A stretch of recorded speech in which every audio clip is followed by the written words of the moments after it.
আসসালামু আলাইকুম, কি অবস্থা? সবাই ভালো আছেন? এই যে সকালবেলা বের হয়ে গেলাম কাজে যাওয়ার উদ্দেশ্যে। আগে তো মনে করেন কোম্পানিতে ছিলাম, 8টা বাজে 9টা বাজে ডিউটিতে যেতাম। এখন দেখেন ভোর সকাল 6টা ডিউটিতে যাওয়া লাগে, কারণ এখন আর কোম্পানিতে নাই। এখন বর্তমানে ফ্রি ভিসায় আছি। বাস এখন সব কিছু নিজের উপর, নিজের দায়িত্ব, কিছুই করার নেই। এটাই পরিস্থিতি। দেখেন এত ভোরবেলা একটা গাড়ি, একটা মানুষও নাই।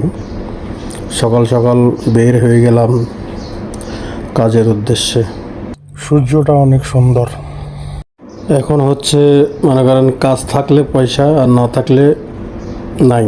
আগে তো কোম্পানিতে কাজ থাকুক না থাকুক বেতন খারাপ, বেতন ঠিক আছিল, তবে কোম্পানি ভালো ছিল না, হারাম করছিল, সে বাগি চলে গেছে। এই কারণে যে দেখেন আমরা যে কাজে যাই, ওই কাজের মার্কেট, ওইখানে শত শত মানুষ কাজে যায় এখান থেকে। ইনশাল্লাহ দেখি যাই কি অবস্থা কাজের। ওই যে দেখেন মানুষের ভিড়, ওইখান থেকে সবাই কাজে যায়। এবং কি কাজ আছে এখন বর্তমানে আবুধাবিতে, আলহামদুলিল্লাহ। এই যে নাস্তা খাওয়ার জন্য বসলাম, ইনশাল্লাহ খেয়ে দিয়ে কাজের উদ্দেশ্যে চলে যাব। ভালো থাকবেন সবাই, সুস্থ থাকবেন।